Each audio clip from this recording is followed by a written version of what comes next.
Thank you very much for making it to class on time. Kiana, can I please get you to turn and face me, please? Yeah. So has everyone got their geography books and a pen ready to go? Last lesson we looked at the concept of place as part of our geography unit. So this lesson we're going to look at liveability. Both of them are actually interconnected because liveability actually adds to a person's sense of place. I'm going to be unpacking what liveability means today, and you guys are going to be active in that.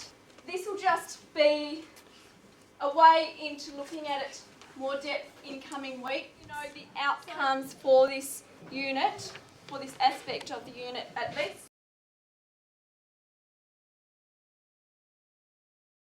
Before I start, does anybody actually know what liveability, what liveability actually means? It's where you can live. Where you can live? Yeah. Can anyone else expand on that any further? Is it me? Yeah? About the climate and the environment. Anyone else have any ideas? No? To help get your brain flowing about what liveability is, I'm going to just show you some images. So what I want you to do is get your books out, and with the images there's going to be option A and option B. So I want you to write where you would prefer to live based on what you see. Got a single dwelling, or maybe you'd prefer to live in an apartment in the city, so A or B.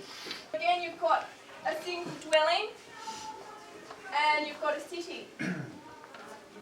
Drought conditions and flood conditions. You've got two options of pollution.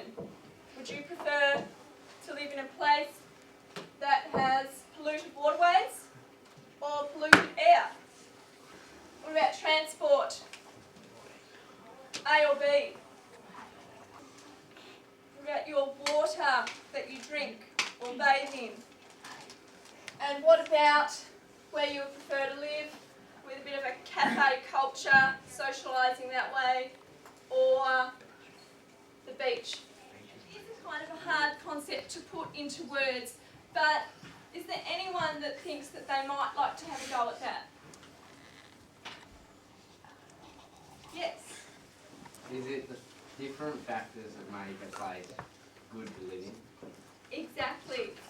So we've had here, is it the different factors that make a place good to live in? Which is, just put up a definition that you might like to write in your books. Liveability reflects the well-being of a community and comprises the many characteristics that make a location a place where people want to live now and in the future. Is there anyone that's got any ideas about what could make a place livable in relation to the amenities? So have a think about the places that you live, the region that you live in, what makes it a good place to live, what adds to your quality of life.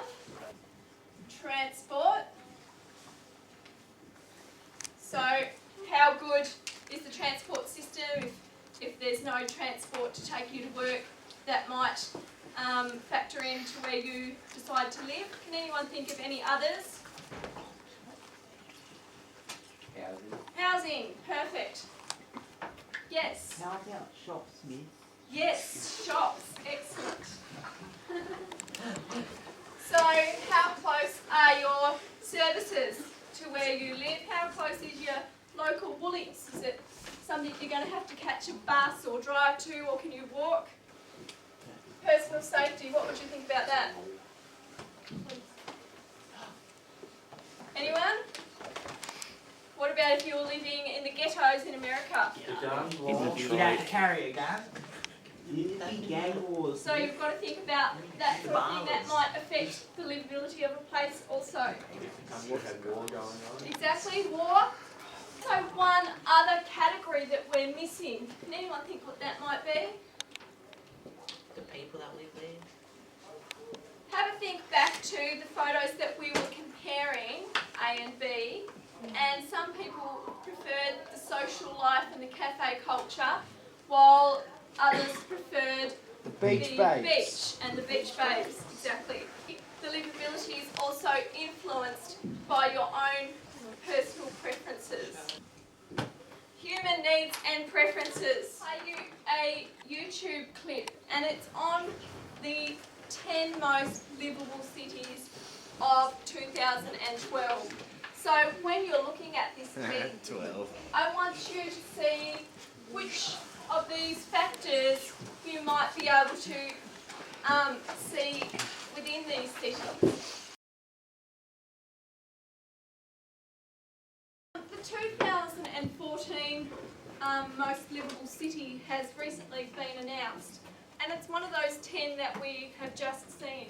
Can anyone guess which one it might be? So Melbourne has made the 2014 lads. number 1 most livable city. a lad. Has everyone been to Melbourne? Yes. Why do So you think that's the city we're going to be applying these different criteria to. Exercise, just to get us thinking a little bit more about livability, we're going to be split into 4 groups.